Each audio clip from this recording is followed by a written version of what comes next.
to my official beginner's guide to D&D, Part 1, Starting. D&D, and any kind of tabletop role-playing game is pretty intimidating to get into, especially, in my opinion, D&D and Shadowrun and things like that, you know, the old games, the long-running games. And especially when they've had different revisions, because those are confusing. The important thing to really start out with any of these games is find a group that wants to play with you, or you want to play with. Find out what they play. If they play D&D original, then go look up go find yourself the Player's Handbook for the original D&D. Same thing for AD&D, though I think that's an extension on D&D 1, so I don't really know. I don't really know much about AD&D, which is the second edition, really. Then there's 3.5. Not 3, because 3 was heavily broken. 3.5 is also broken, but it's that's talk. That's just people talking there at the point. Anyway, 3.5 is a good one, and then there's 4th edition. You know, for just D&D anyway. Those are the 4 different kind of games that you're going to find. Then there's the Pathfinder, which is kind of a intermediary between 3.5 and 4th edition. It's also not standard for Wizards of the Coast, but it is cool. It's very cool. So, depending on if you're going with a D&D setting, those are probably ones you're going to set up, at least with a D20 system, which is your 20-side dice and such. In fact, go ahead and break reality and go off the screen.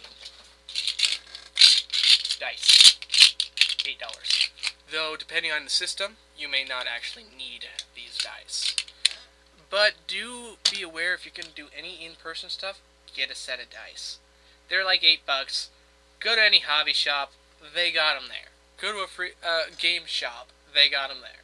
In multiple colors. Anyway, so let's get started with this. What do we want to start with? D&D here. This is the wrong folder. This is my everything folder. As you see, there are tons of books for 3.5. The older the game, the system, the larger amount of splat books there are. You see all this, though? You know what's important out of this?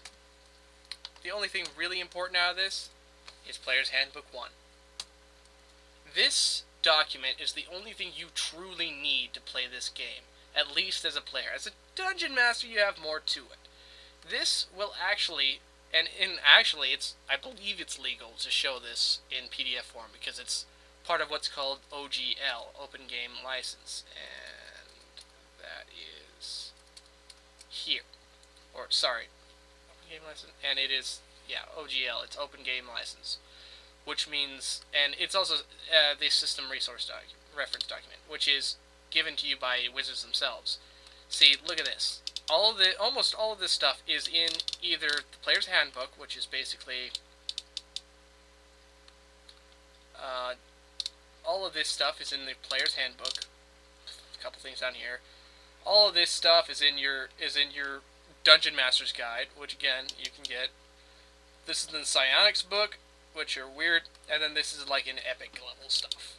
And then you have it all here, right here. It's not something that's really... If you want to get all the bits and pieces there, but here's the original handbook. You can usually find it around somewhere on the net. You probably won't be able to find it in real life due to the fact that Wizards canceled all production of D&D 3.5 in favor of 4th edition when they basically reboot the entire system. Which, I like a lot of things in it. I don't like some other things in it.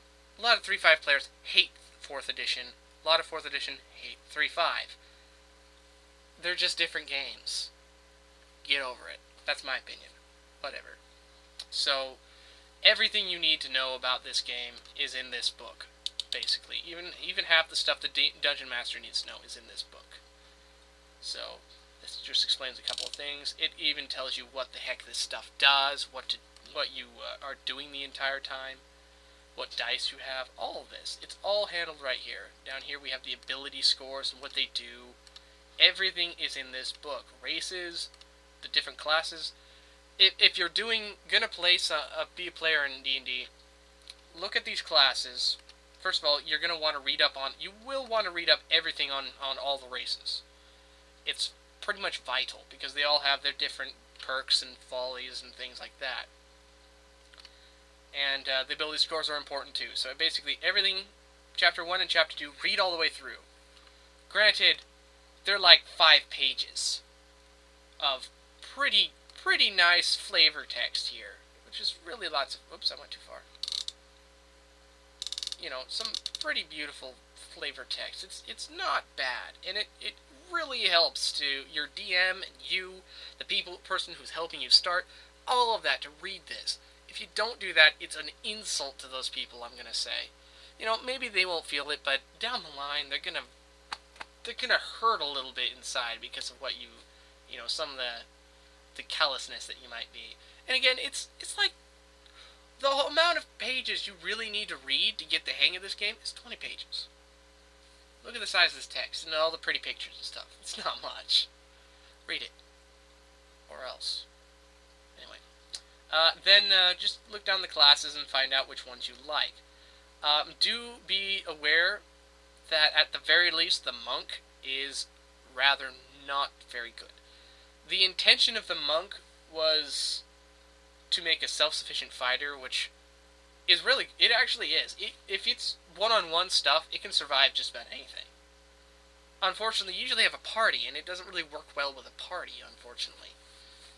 There's lots of, you can go out and find, like, homebrew versions of the monk and talk to your DM about it, and they you know, customize a monk that actually works, you know, well, up to par with the other classes.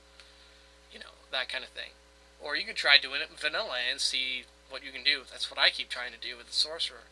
Again, the Sorcerer is also, it's my favorite class ever. I love the idea of it on the Sorcerer. You didn't study about magic, you just freaking do it! Granted, you're limited, but still. I like the backstory with Sorcerer, but the Sorcerer compared to the Wizard, which they're supposed to be about on par with, Sorcerer, Wizard wins a lot. Anyway, so if you're doing Sorcerer, you're probably going to want to find homebrew stuff. But again, all in all, for something that's low level, or something that's lighthearted and not really taking the rules seriously like your first game probably will be, pick whatever the hell you want. Your DM will probably help you, your fellow players might help you optimize, who knows. Check out some optimized threads if you want. Just never take optimization to heart. It can ruin the game. It can ruin your game a little bit. It ruins the inside. Everything, basically, like I said, everything is going to be handled within this document here. That's basically all you need to start this game. It's amazing because you hear about builds from, like, taking some feats from Races of Dragons, taking this stuff from Unearthed Arcana. Unearthed Arcana is something else that you might look into acquiring too. It's also OGL, Open Game License, so you can just find it wherever you want. I think it's legal to download when it's OGL. And, I'm saying that right.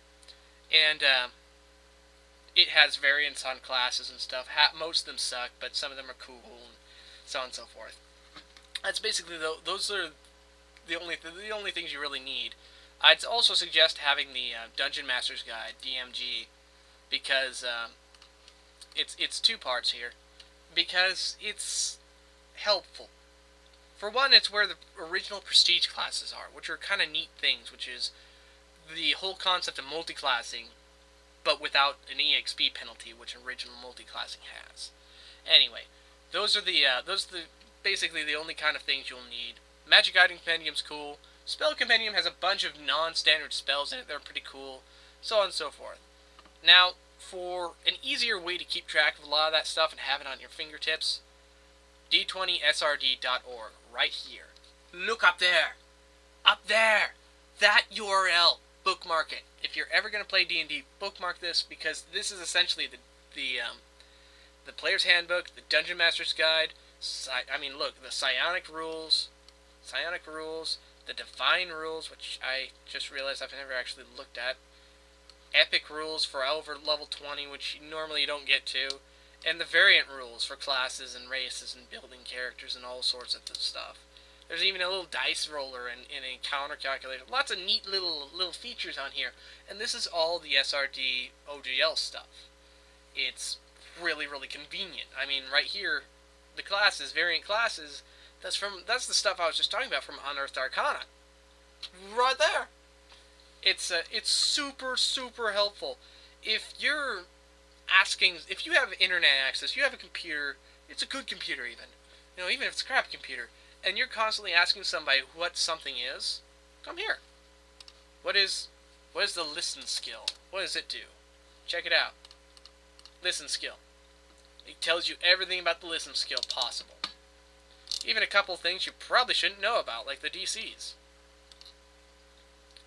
Granted, never hold things that you find in the book completely to heart, because the DM has complete control over just deciding that it's going to change.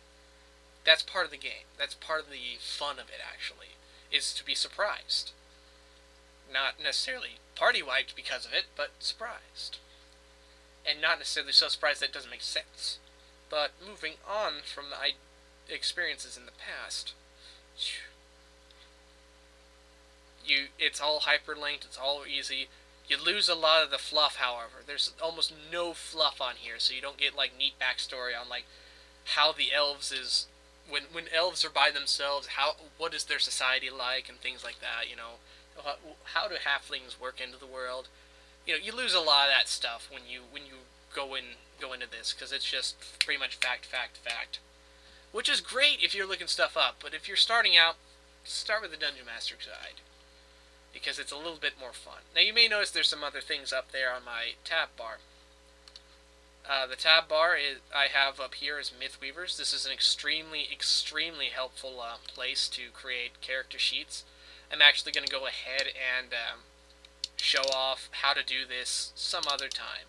Essentially, it's a neat way of keeping an online, easily accessed version of your character sheets, sharing it with other people, being able to show off, you know, what you've done. Half of these characters I've never even used. They're just here because I thought it was cool when I made the character. I have a blank sheet here. We'll go over the blank sheet in another part. Probably the next part. I'm going to explain essentially every part of the sheet as I go. But that's for then. And anyway, over here I also have, on the wrong part, a JavaScript D&D 3.5 generator. This is very helpful, but I'm going to try and teach you how to build a character the old-fashioned way before going through this, because this is very helpful, especially when you're on your own. You don't know what the hell you're doing, but it becomes a crutch really fast, because you quickly realize that you're not able to just generate a new sheet for the next level, because it re-randomizes your HP. It redoes a few other things. You will have to remember all your equipment in there. It's a real pain in the bottom, and it's much easier to just learn how to advance your sheet yourself. Now, something I would like to also note is, you remember the Mythweaver sheet. It's not actually a standard D&D sheet. In fact, if you go into the back of the player's handbook, and I'm pretty sure if you can find out somewhere in online somewhere. Where is it? Well, I'm pretty sure that there's a player's handbook somewhere in here. Or not player's, blah, blah, blah, blah, blah, blah, blah. Character sheet, there it is. Character sheet right here. That's what I was looking for. Character sheet, you know, see, it's rather different. The organization's different. It's basically the same exact thing, though. I think, yeah, your base attack bonus and your attacks you have to think a little harder on how you apply it, which is actually kind of good, because I've ended up having to do that a lot myself. You know, it's different. It's not the same as Mythweavers, but Mythweavers also gives you a lot more room to do whatever you want with. For instance, your abilities, your abilities and class abilities and stuff like that are actually absent. You don't really have a place for it here. You just have attacks. You'd have to actually scribble them down yourself. And whereas the Mythweavers one, you have this entire section for feats and abilities and possessions and your spells. Though this, I actually have something I'm going to talk about with spells when we come to the sheet building. And we'll probably build like 2 or 3 characters just to experiment with. Anyway, that is the first first getting started, biggest thing, like I said, Player's Handbook. You can ignore almost everything else I've ever said. Just get the Player's Handbook, read through it a few times. It's pretty cool. It has a lot of cool information. It's like a storybook. Read it before you go to bed.